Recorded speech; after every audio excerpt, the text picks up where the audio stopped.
Ini adalah regulasi kompetensi pada subsektor keterkaitan. Lanjut.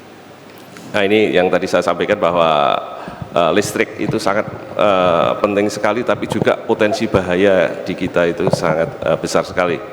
Potensi bahaya itu termasuk salah satu kebakaran. Jadi ini penyebab kebakaran di DKI Jakarta. Baik. Jadi potensi kebakaran di DKI Jakarta sekitar 65,82% dari total kebakaran di DKI, sekitar ada 1.300-an ya, enggak terlalu jelas ya. Baik, terus sedangkan di Sumbar sendiri tadi Pak Wagub sudah menyampaikan bahwa 80% malah tinggi sekali. Jadi karena sangat tinggi sekali, makanya mohon Bapak Ibu semua juga sangat menerapkan bagaimana keselamatan keterkaitan yang ada di Undang-Undang 30. Lanjut. Nah, ini beberapa gangguan kecelakaan dan pemulihan instalasi tenaga listrik. Jadi gangguan ini tidak hanya kebakaran di perumahan-perumahan, tapi juga kita keselamatan keterkaitan itu mencakup bagaimana penyediaan listrik yang andal, aman, dan ramah lingkungan. Ini di instalasi pun bisa terjadi. Jadi makanya harus memiliki sertifikat kompetensi para tenaga kerjanya. Lanjut.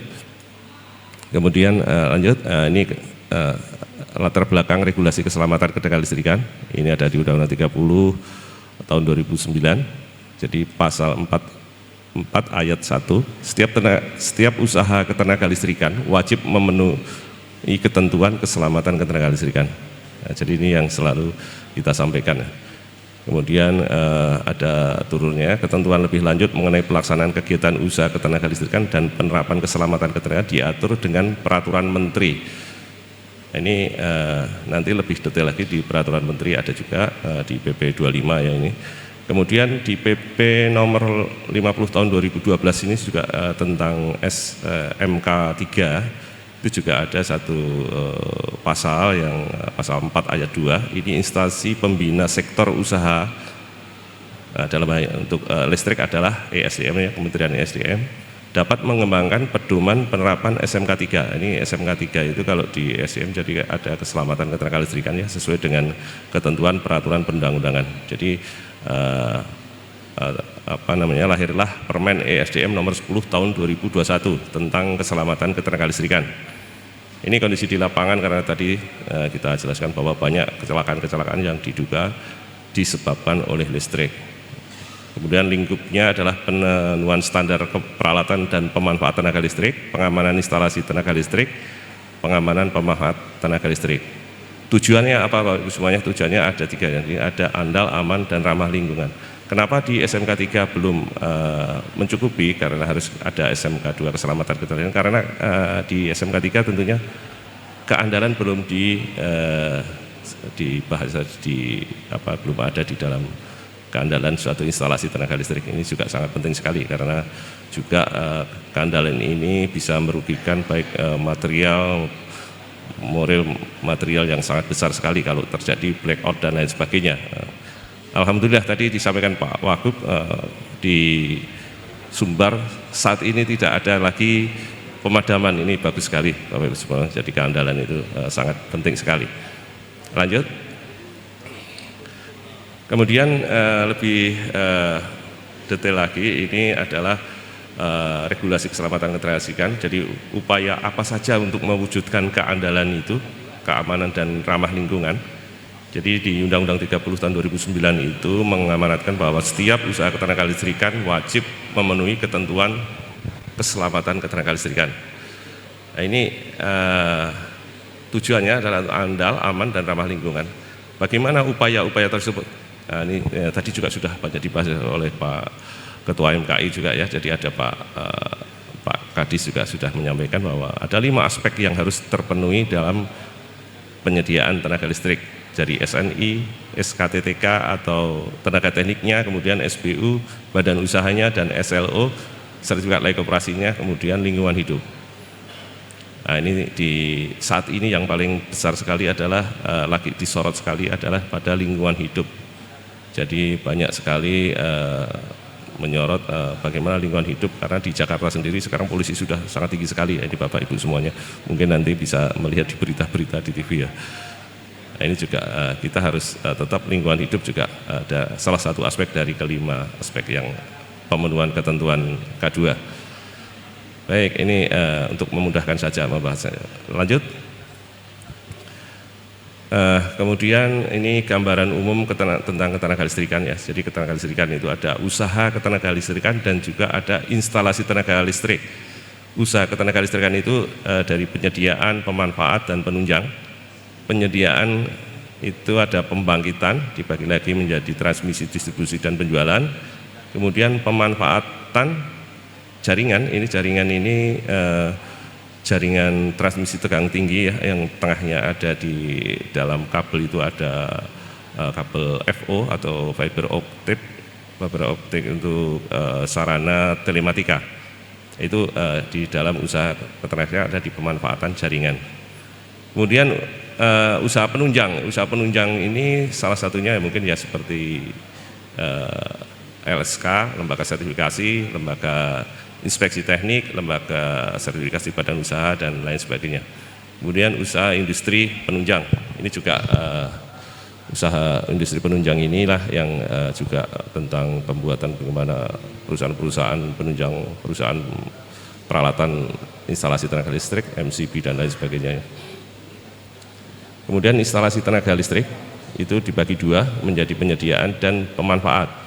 Penyediaan terdiri dari pembangkit transmisi sampai dengan distribusi, ini dalam instalasi penyediaan, dan kemudian pemanfaat, ini adalah instalasi untuk pelanggannya. Jadi di ketenaga listrikan, gambar umum ketenaga listrikan seperti ini ya Bapak Ibu semuanya. Kemudian pembangkit, tadi pembangkit itu banyak dominasi oleh PLTU ya, ada sekitar 67% untuk PLTU sendiri. Padahal dari 16 jenis pembangkit ini hanya 4 sebetulnya yang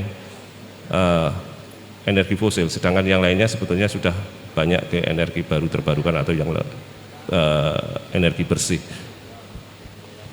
Baik, lanjut.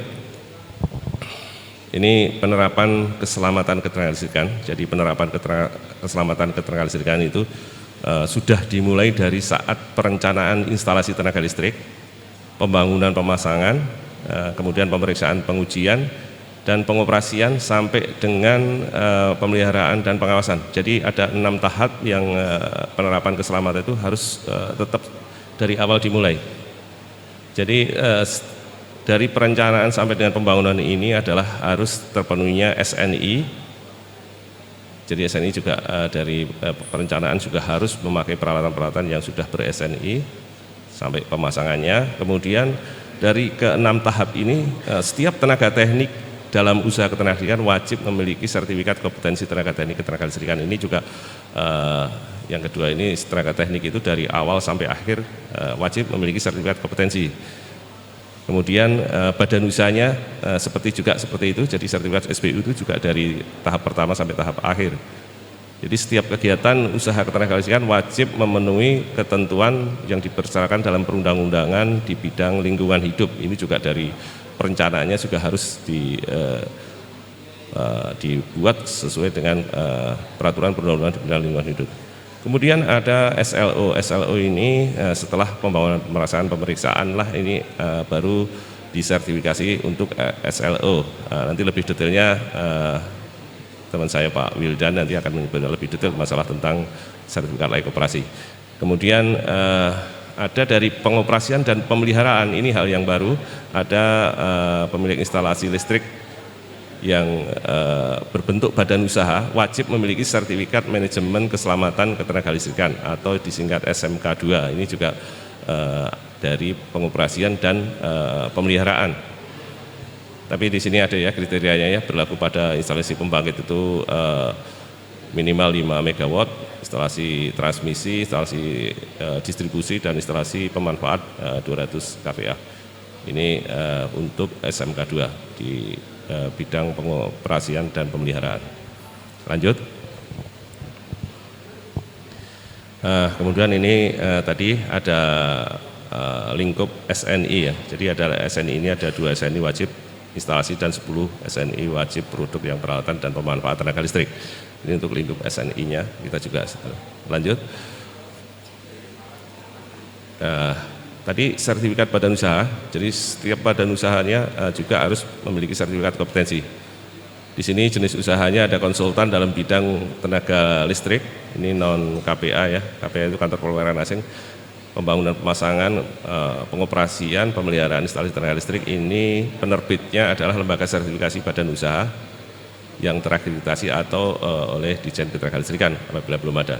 Kemudian konsultasi, pembangunan dan pemasangan, pemeliharaan, instalasi, pemeriksaan dan pengujian serta sertifikasi kompetensi tenaga teknik, ini penerbit SBU-nya dari Ditjen Gatre langsung. Dan untuk penelitian pengembangan pendidikan laboratorium sertifikasi peralatan pemanfaat, ini penerbitnya sesuai ketentuan perundang-undangan yang berlaku, misalnya di pendidikan dan pelatihan ya bisa aja di Badan Diklat atau di Kemendikbud ya. Lanjut.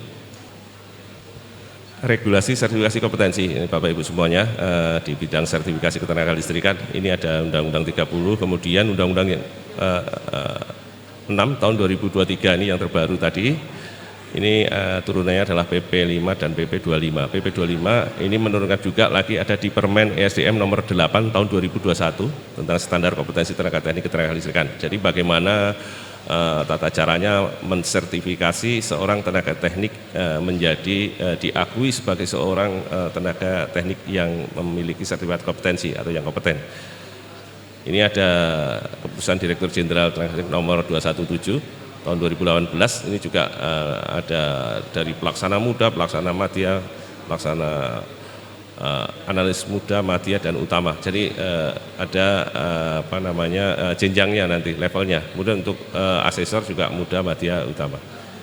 Ini nanti lebih detailnya. Next. Nah, apa dari sertifikasi apabila Bapak Ibu semuanya sebagai badan usaha dan itu tidak mempekerjakan seorang tenaga teknik yang tidak memiliki sertifikat kompetensi. Ini pada pasal 51 ayat 1, ini badan usaha milik negara atau badan usaha milik daerah, badan usaha swasta, badan layanan umum serta koperasi dalam usaha ketenagalistrikan dan usaha jasa penunjang tenaga listrik wajib mempekerjakan tenaga teknik yang memiliki standar kompetensi yang dibuktikan dengan sertifikat kompetensi sesuai dengan klasifikasi kualifikasi di bidang ketenagalistrikan. Jadi semua badan usaha ya yang pada subsektor ketenagalistrikan ya tentunya Bapak Ibu semuanya ini wajib memiliki sertifikat operasi, sertifikat tenaga teknik. Kemudian pasal 55 ini setiap orang yang melanggar sebagaimana pasal 51 itu dikenakan sanksi administrasi berupa yang pertama teguran tertulis, yang B ada pembekuan kegiatan sementara, denda, pencabutan perizinan berusaha. Nah, kemudian sanksi administrasi sebagai dimaksud di dalam pasal 1 ini ditetapkan oleh Menteri atau Gubernur sesuai kewenangannya. Dan ini ada beberapa teguran ya, teguran ke-1 paling lama 2 bulan, teguran kedua paling lama 1 tahun, dan ketiga paling lama 2 minggu. Ini sudah ketiga ini yang sudah berat, ini berarti sudah tidak respon. Jadi ada di pasal 55 ayat 4 nih, setiap orang yang tidak melaksanakan kewajiban jangka waktu teguran ketiga sebagaimana dimaksud pada ayat